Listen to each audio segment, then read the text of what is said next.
Hey guys, just wanted to weigh in on something I've been thinking about for a while and just saw recently something that happened. Most of you guys probably know Leafy is here, popular YouTuber who's been blowing up big time. And not only him, but a whole genre of YouTubers of these kind of commentary channels where they show video game footage and then talk about some kind of video and react to a video. I've been putting off talking about this because it's just, I'm actually friends with these guys, so it's awkward and it's uncomfortable. But if for some reason we as a community have been giving these guys a pass. So what happened? Leafy made a video about a guy like he usually does, calling him a fucking asshole, cringy, weirdo, you know, whatever, all the stuff he usually does. And it turns out that this guy is actually autistic and has a YouTube channel. He's a YouTuber. So essentially, he has made fun of someone who actually has a mental disability, and they made a video of themselves crying, saying they're getting death threats, and he's really upset. Hello, folks. I'm having a difficult time right now because some people are threatening my life, threatening my family, and all I wanted to do was inspire people.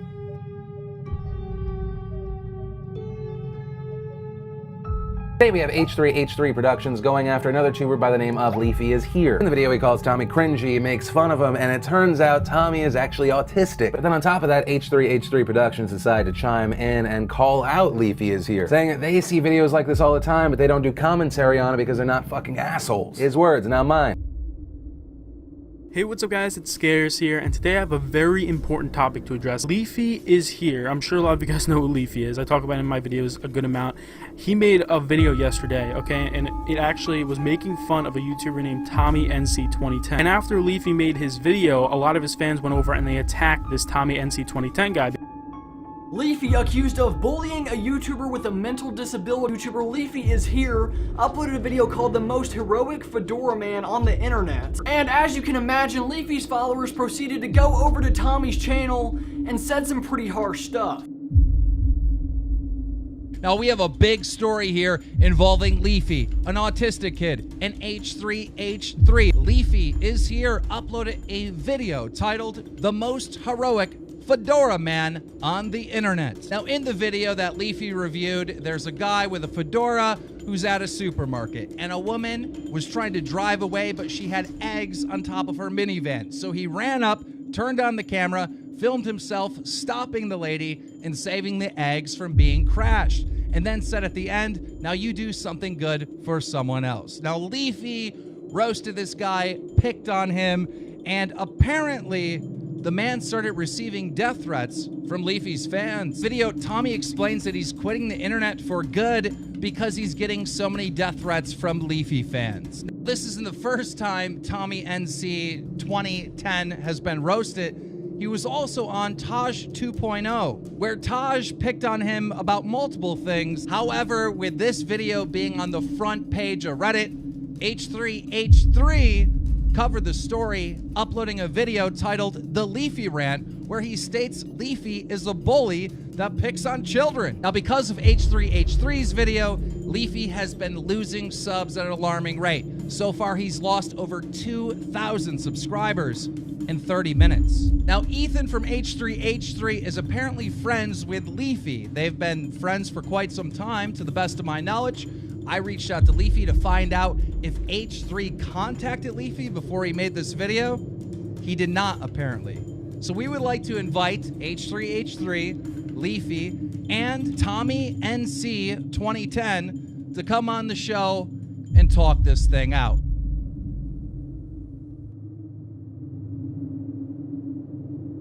One month ago, he's DMing me licking my asshole. I'm doing great on YouTube. Happy for you blowing up. You got a unique style. And personally, man, you worked hard to get where you are, and you deserve it. What does this fucking sound like? The same fucking thing. But when I fuck up and there's some people that want my blood, what happens? What does he do? He jumps on the fucking hate wagon to get his guaranteed 2 million views. Like flip-flop, flip-flop, flip-flop, flip-flop. Pick a fucking side, Ethan. Jesus. Like, this guy was my fucking friend, dude.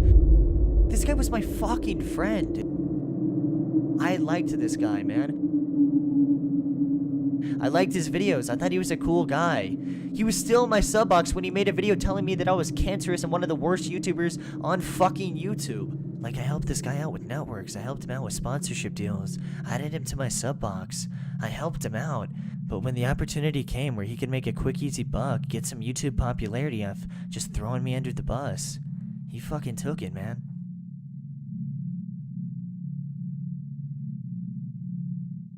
According to him, my videos were no longer good, but instead the cancer of YouTube. The worst shit on YouTube, he said. Worst place. But right now, these commentary channels are kind of the worst thing that's happened to YouTube. Look guys, I'm the bad guy. I make toxic content and everybody knows that. I'm not here to be the next Jesus of YouTube, and I don't want to be. And I will make videos where I talk about ridiculous things I find in other YouTubers' videos because I'm here to entertain my fans. And if I fuck up, I'll apologize for it just like I've done in the past. But I refuse to take this line down from someone as fake as H3H3 Productions, who sits there on camera and acts like a fucking saint when behind the scenes he uses people, talks shit behind other YouTubers, lies when his ass is about to get lit, turns on people, turns on his friends, and sits there and hopes for channels to die and to be left in a state where they can't even fucking defend themselves. Because the day I do that is the day that I'm no different from this fucking guy whose head looks like my fucking ballsack.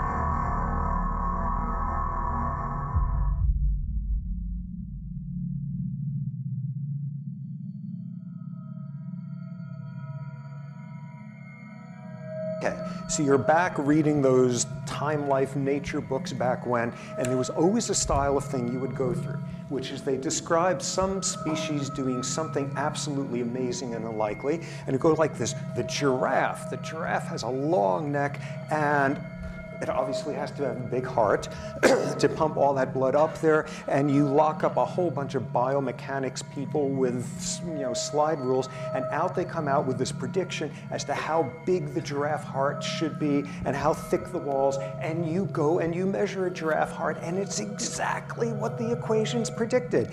And you say, isn't nature amazing? Or you read about some like desert rodents that drink once every 3 months, and another bunch of folks have done math and figured out like how many miles long the renal tubules have to be, and somebody goes and studies it, and it's exactly as you expected. Isn't nature wonderful? No, nature isn't wonderful. You couldn't have giraffes unless they had hearts that were that big. You couldn't have rodents living in the desert unless they had kidneys that worked in a certain way. There is an inevitable logic about how organisms function, how organisms are built, how organisms have evolved, solving this problem of optimizing a solution. And what the next 2 lectures are about is you can take the same exact principles and apply them to thinking about the evolution of behavior. The same sort of logic where just as you could sit there and with logical principles come to the point of saying a giraffe's heart is going to be this big, you can go through a different realm of logic built around evolutionary principles and figure out all sorts of aspects of social behavior. But regardless, I would like to say sorry to everybody I offended, all my fans I disappointed, and of course Tommy. But overall guys, I know I made a mistake, I know I fucked up, and at this point in time the only thing I can really do is to keep moving forward and move past this. But thank you so much to everybody that has supported me through this. Without you guys, I would not have been able to go through this. Once again now, you're back on the savannah. It's not dawn this time, but you were looking at one of the magnificent things of the natural world, which is the migration of zebras throughout East Africa. A herd of 2 million of them migrate around following a cyclical pattern of rains, so they're always going where the grass is greener. So you've got this wonderful herd of 2 million wildebeest, and there's a problem, which is there's some great field right in front of them full of grass, and bummer, there's a river in between them and the next field. And especially a bummer, a river teeming with crocodiles just ready to grab them. So what are the wildebeest going to do?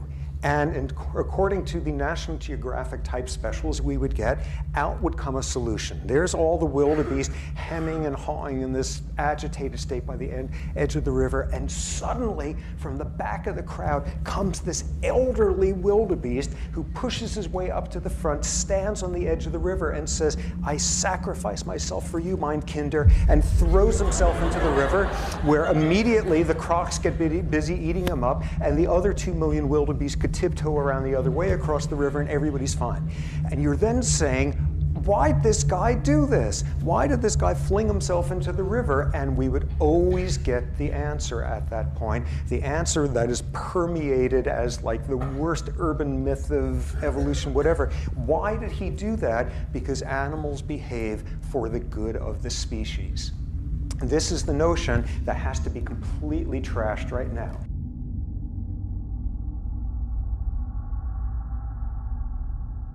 Animals behaving for the good of the species really came to the forefront. A guy in the early 60s named Wynne Edwards, hyphenated Wynne Edwards, some hyphenated Brit zoologist, who pushed most strongly this notion of that animals behave for the good of the species. He is reviled throughout every textbook. Wynne Edwards and group selection, that would be the term. Animals behave for the good of the species. This isn't the case at all. Animals behave for passing on as many copies of their genes as possible. And what we'll see is when you start looking at the nuances of that, sometimes it may look like behaving for the good of the species, but it really isn't the case. So animals behave in order to maximize the number of copies of genes they leave in the next generation. Remember, not survival of the fittest, reproduction of the fittest. So first thing you need to do is go back to that vignette and saying, so what's up with the wildebeest there? And what's up with the elderly guy who jumps in the river? And finally, when you look at them long enough, instead of the camera crew showing up for 3 minutes, when you study this closely enough, you see something that wasn't apparent at first, which is this elderly wildebeest is not fighting his way through the crowd. This guy is being pushed from behind. This guy's being pushed from behind because all the other ones are saying, yeah, get the old guy on the river. Sacrificing himself. My ass, this guy is getting pushed in by everybody else. He is not sacrificing himself for the good of the species. He does not like the idea of this whatsoever. So he gets pushed in because the old weak guy, none of this group selection stuff. Under all sorts of circumstances, cooperation has a strong evolutionary payoff, even among non-relatives, with a condition, which is you're not putting more into it than you are getting. That is reciprocal. And this opens up the third building block of all of this, which is reciprocal altruism.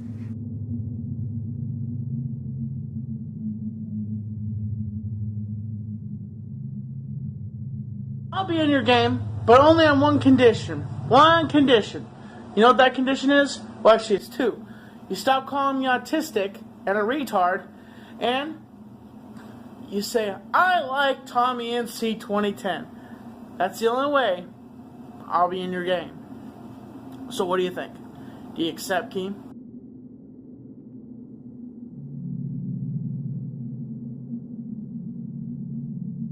Tommy, I understand that you want to be in my game, but the problem is you have become irrelevant. You are not this superstar anymore. You're not this famous guy. You're not this popular YouTuber. You are dying. Now, I know that sounds mean, but somebody's got to be honest with you, because the few fans that you have left keep telling you that you're some famous superstar. And like the video you did 3 days ago only got 1,500 views. I'm pulling up your social blade. They're only giving you a C+.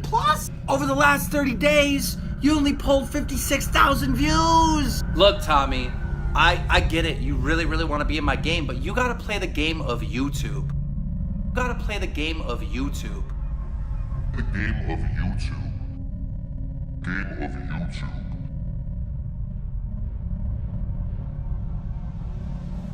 So you see here this balance between cooperation and reciprocal and even among non-relatives, and that's great, but you should cheat when you can get away with it, but you should be vigilant against cheaters. And what of course it comes down to then is tic-tac-toe and giraffe hearts and all of that. What is the optimal strategy in a particular social species for a particular individual? What is the optimal strategy? When do you cooperate? And when do you cheat? When do you defect on the cooperative relationship you've had?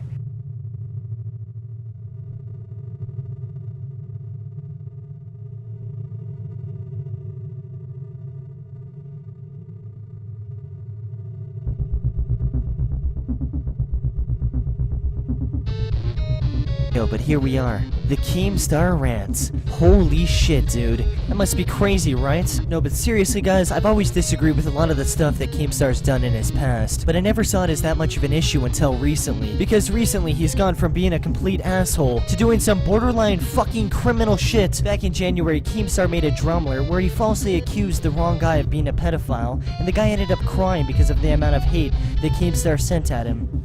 Because, you know, I know who and what I am, and my real friends know who and what I am, and they stuck by me. Thank you very much for everything, and don't think I'll ever forget. And to top that off as well, recently I found out that Keemstar's been shit-talking me and one of my good friends, Grade A Under A, who's also a YouTuber, straight up to multiple different people, and on top of that, behind our fucking backs. You gotta love that, shit-talking someone behind their back to multiple different people. I swear to God, I am fucking done with YouTube. Like, what the fuck is this website, and why is there so much backstabbing and shit-talking?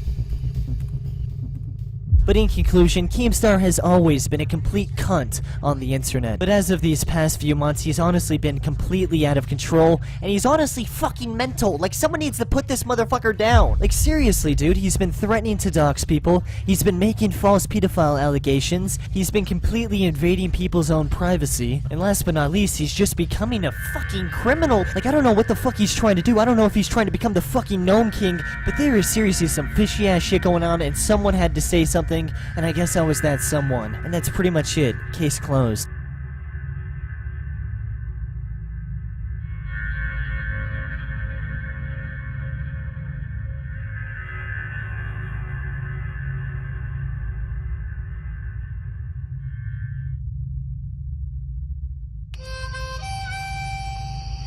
Well, it sure is a starry night out on the old plains. The cattle are lowing. The horses are settling in. The 4 travel-weary cowboys are sitting around the campfire, just trying to pass the time. 5 travel-weary cowboys. Sometimes it seems like the sun just couldn't come up quick enough. Well, shall we start the shows? Man, I don't want to do no show. What you mean you don't want to do a show? That's what you're supposed to be thinking about while we're out riding all day. We decided that back in Sioux City. Yeah, I know we decided that. I just don't feel like doing a show. Well, if you ain't gonna do a show, then you can't watch our shows. We gotta do a show every night. How he gonna call himself a cowboy if come nightfall he ain't gonna do a show for everybody? You better just spin your ass right around and stare at that prairie, boy. The hell I am. The hell you ain't? I got writer's block. Can't come up with an interesting protagonist. You better start brainstorming some kind of something, or I'll kill you and wear your boots. Sam, if you don't do a show, then each of us, besides the show we do ourselves, only gets to watch 2 other shows. 3 other shows. Now who's going first? I'll go. All right, goddammit. All right, now, here's my show. It's called Daisy May and the Most Rascally Horse You Ever Done Seen, Episode 3. I love Daisy May. Now, y'all may remember that yesterday, Daisy May done left her pail down in the shed and had to run fetch it.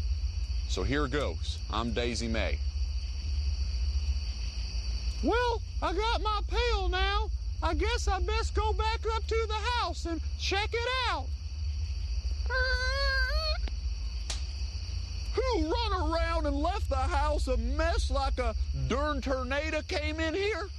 I'll bet it was that rascalious horse. Who, me? Now that's just dumb. I'll kill you and wear your boots.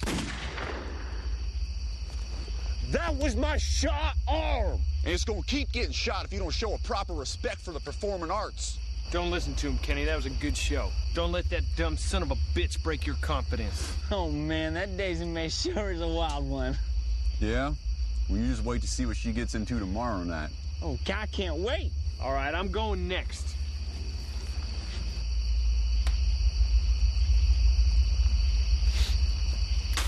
All right. It's been a while since we had a musical number in these parts. Oh, man, we hadn't had a dance number since Dallas/Fort Worth. That's right. Before I begin, I'd like to ask you all a favor. If you wouldn't mind, picture me all done up like the cutest little Hawaii hula girl you ever done seen. Here I go. I like to hula for lonely strangers in town. I like to hula and That's just gay. I'll shoot you and wear your boots. How can it be gay if he's a Hawaiian hula girl? You gotta pay attention, man. Go on with your story, Zeke. Now I'm done. I don't need no more comments from some fucking peanut gallery. Now look what you done. Now you go on, get up there, and you give us a damn show. Actually, it's my turn. Entertain me, Sam Brown. No, because clockwise... God damn it!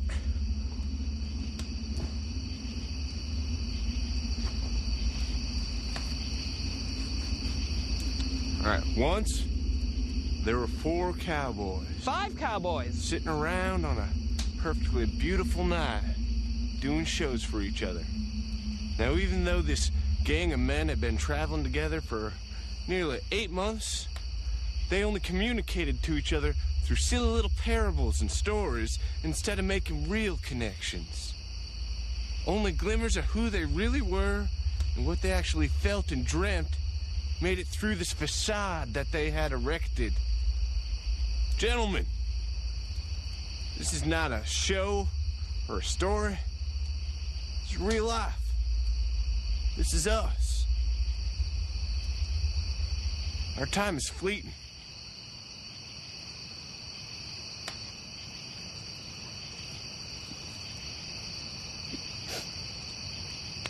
Kenny, are you crying? What?